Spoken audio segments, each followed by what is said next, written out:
If you're planning to buy a Mac Mini right now, you're probably about to throw $500 directly into the trash without even realizing it. Apple just set a massive trap for buyers, and honestly, most people are walking right into it on a daily basis. Today, I'm going to break down exactly which Mac Mini configuration you actually need to look at, why paying Apple for more internal storage is literally a total ripoff right now, and the weird little hardware trick to get massive amounts of fast storage for extremely cheap. Plus, we really need to talk about whether you should pull the trigger on the M4 right now, or just hold off for the delayed M5 release. Let us dive right into it. So, buying a Mac Mini basically comes down to three huge choices right now.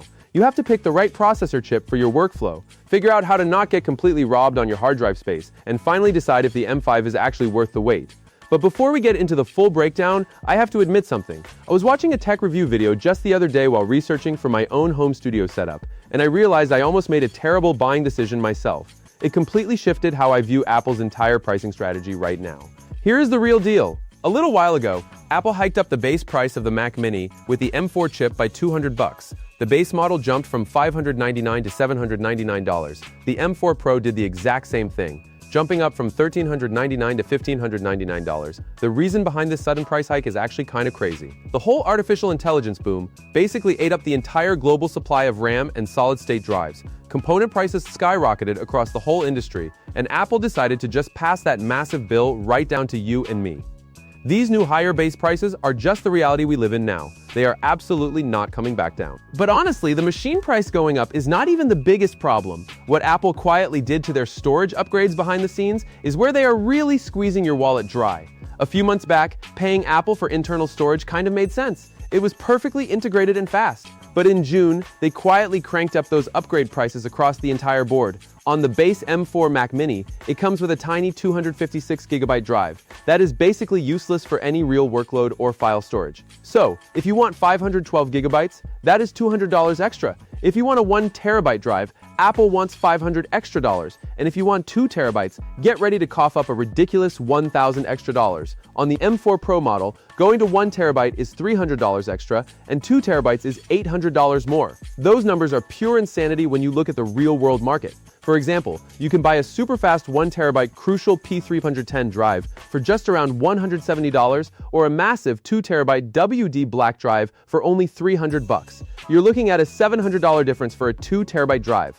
But you might be thinking, where do I even plug a naked SSD into a sleek Mac Mini without it looking like a messy science experiment on my desk? That brings us to the ultimate workaround. There is a brilliant little device called the Tobin 113-in-1 dock, specifically made for the Mac Mini. It literally sits perfectly right underneath the computer. It matches the color and blends right in. You just plug a tiny built-in cable right into the Thunderbolt port on the back of your Mac, and boom! It gives you a built-in NVMe enclosure that can hold up to an 8TB drive. You just pop that Crucial or WD drive right directly inside the dock. No messy extra cables or weird external boxes on your desk. Plus, it actually gives you all the essential ports Apple was too cheap to include in the box. You get a DisplayPort connection that supports 4K monitors at 144Hz, an HDMI port for 4K at 60Hz, 5 high-speed USB ports, SD card and micro SD readers, and a standard headphone jack right on the front for easy access. It even has a proper power button on the back that actually turns your Mac Mini on and off, fixing Apple's terrible design choice.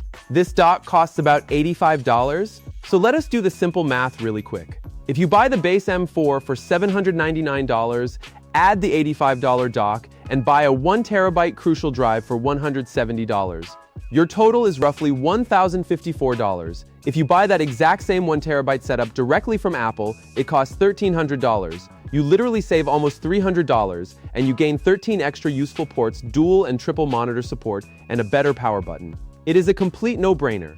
Now that we solved the storage scam, which Mac Mini should you actually buy? The standard M4 chip at $799 is an absolute beast and the right machine for the vast majority of people. If you're just doing emails, typing documents, web browsing, maybe some light Photoshop or moderate video editing, do not waste your money. The base M4 is all you need. The M4 Pro at $1,599 is strictly for heavy-duty professionals. But here is a fun fact. A MacBook Pro with the M5 Pro chip costs $2,499. The Mac Mini with the M4 Pro is only $1,599. That is a huge $900 difference for basically the exact same class of chip. If you already own a monitor and you do not need to travel with your machine, the Mac Mini Pro is the absolute best deal Apple makes for serious heavy work. But wait, there is one final thing. Should you even buy the M4 right now, or just wait for the M5? The M5 Mac Mini was a complete no-show at WWDC in June. It has been officially delayed to late 2026, most likely arriving around October or November. That means you're waiting a minimum of 3 to 4 months. When it does finally arrive, rumors strongly suggest the M5 will cost about $100 more than the M4 costs today. But the base M5 is expected to finally start with 512 gigs of internal storage instead of 256. And the M5 Pro should start with a full terabyte. So for that extra $100, you get a newer chip and double the starting storage space. So here is my honest final verdict for you guys. If your current computer is fine and you can safely wait out the next 3 to 4 months, the M5 is a very reasonable argument for holding off. The chip performance jump and the base storage bump definitely make it worth it. But if your computer is dying and you genuinely need a new machine right this exact second, buy the base M4. Just follow the approach I showed you. Skip Apple's internal storage upgrades entirely. Grab that dock and a fast NVMe drive and pocket that extra saved cash. The same exact external drive trick works just as well on the M4 as it will on the M5.